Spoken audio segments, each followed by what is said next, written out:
Halo semuanya, selamat datang di channel Millions. Dan di video kali ini kita akan lanjutin series UI UX Affinity Designer di episode yang ke-12, yaitu panel transform dan juga swatches. Langsung aja buka Affinity Designer kalian dan kita akan belajar sama-sama. Di sini aku tidak akan mendesain dan juga membuat ilustrasi, tapi kita akan fokus ke dua panel ini. Kita mulai yang pertama dengan panel transform. Jadi ini adalah panel transformnya. Akan lebih jelas kalau kita bikin objek di sini. Ketika kita menselect satu layer, satu objek, di sini akan muncul angka-angkanya. Posisi X itu adalah yang dari kiri ke kanan ya, secara horizontal. Sedangkan yang position Y itu atas ke bawah. Ada juga yang namanya width, yaitu lebarnya ya, bisa dibilang ini kalau kita geser, nah dia akan bertambah. Sedangkan height adalah ketinggiannya. R adalah rotation, yang dimana kalau kita putar di sini, nanti R-nya itu akan berubah value-nya. Terus ada yang namanya shear. Shear itu kegunaannya adalah mengatur kemiringan suatu objek. Kalian bisa langsung bikin di sini. Ini kalau kalian lihat tanda panah ya dari kanan, terus tanda panah kiri. Nah ini kalau kalian geser dia bakal jadi kayak gini. Ini kalau kalian geser ke kanan, ini kalau kalian geser ke kiri. Di bagian sini juga bisa. Ya, dia akan jadi kayak gini. Itu adalah shear. Di sini ada kotak yang menunjukkan anchor point-nya. Bisa dibilang anchor point ini adalah titik tumpu suatu objek. Kalau kalian lihat di sini anchor-nya itu ada di ujung kiri atas. Yang dimana kalau kita ubah rotasinya, dia akan bertumpu di sini. Oke. Nah, kalau misalnya dia ada di tengah, nanti dia akan bertumpu di tengah. Begitu juga dengan titik-titik yang lain.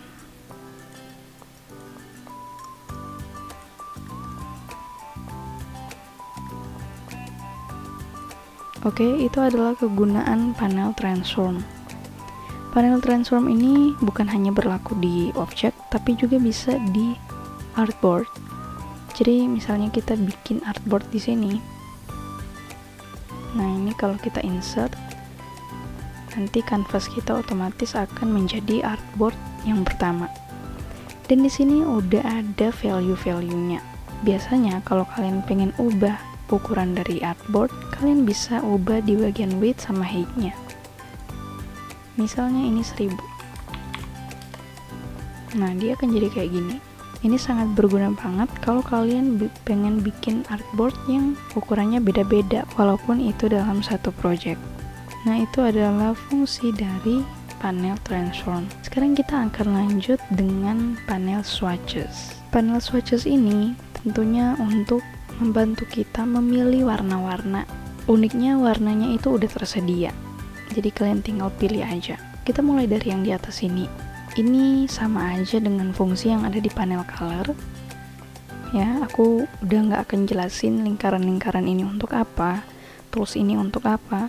Nanti kalian bisa nonton di, aku lupa episode keberapa, tapi aku udah bikin episode UI UX di panel color ya, dengan panel color. Opacity-nya itu juga aku udah nggak akan jelasin. Nah, recent ini adalah warna yang kita baru-baru pakai ya.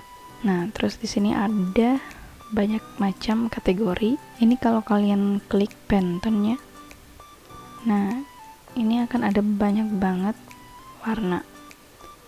Dan kalian bisa pilih.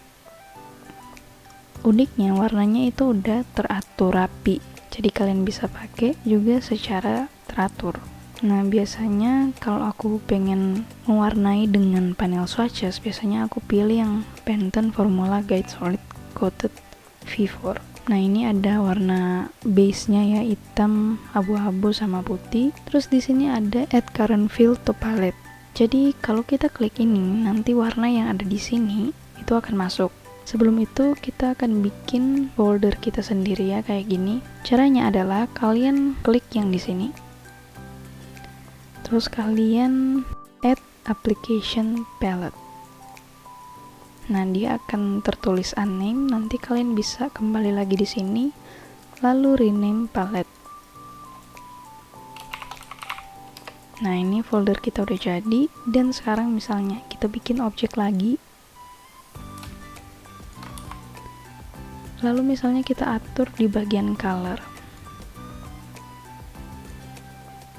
Nah, kalian nggak mau warna ini hilang, jadi ada baiknya kalian bikin folder ya kayak tadi, terus kalian klik yang add current field to palette. Nah, dia akan muncul di sini. Nanti ketika kalian bikin objek lagi, kalian bisa pakai warna yang sama juga, supaya kalian nggak perlu comot warna atau copy color kodenya. Nah, di menu ini juga ada banyak banget pilihan-pilihan. Sebenarnya yang aku sering pakai yaitu add application palette, dan yang di sini juga tentunya. Kalau yang lain masih belum, tapi kalian bisa juga coba-coba sendiri. Dan ini kalian bisa atur appearance-nya. Ini kotaknya jadi lebih gede ya. Nah, ini supaya lebih jelas aja. Dan kalian bisa import palette juga. Ketika kalian bikin color palette kalian sendiri, kalian bisa sort dia menurut colornya ya, menurut warnanya. Jadi di sini aku akan coba bikin banyak warna untuk satu folder, dan kita akan urutkan sesuai warnanya.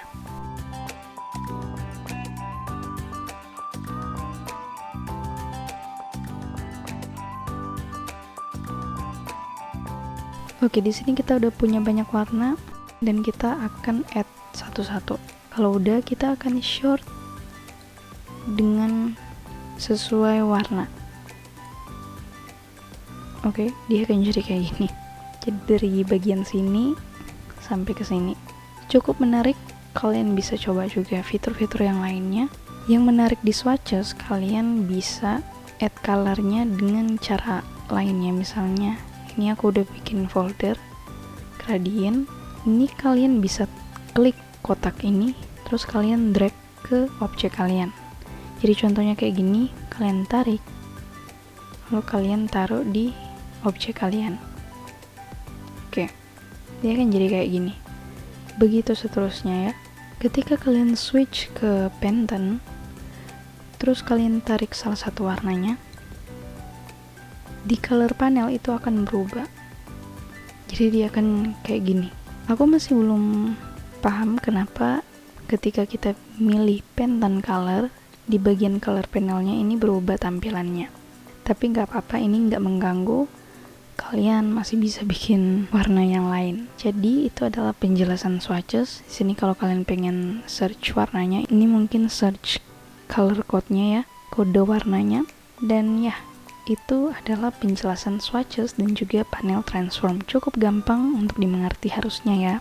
Ini optional aja, terserah kalian mau pakai swatches atau color panel, itu nggak ada salahnya. Tapi yang lebih penting di color swatches ini adalah panel ini untuk menyimpan warna yang kalian pakai dan yang pengen kalian pakai juga untuk di next projectnya. Dan di sini kalian bisa pakai juga warnanya di project lain. Jadi tenang, folder kalian itu akan tersimpan. Terima kasih semuanya yang sudah menonton. Semoga video ini bermanfaat. Jangan lupa untuk tetap berkarya, mendesain, membuat ilustrasi, apapun di bidang kalian, silakan berkarya. Kalau kalian juga pengen nonton tutorial-tutorial dari Millions juga silakan, udah cukup banyak. Dan bukan berarti aku akan stop untuk bikin tutorial, enggak. Semakin banyak semakin bagus juga, karena siapa tahu itu bisa bermanfaat juga buat kalian. Oke, kalau kalian suka dengan video ini silahkan like. Kalau kalian punya request, saran, masukan, atau pertanyaan, kalian bisa komen di bawah.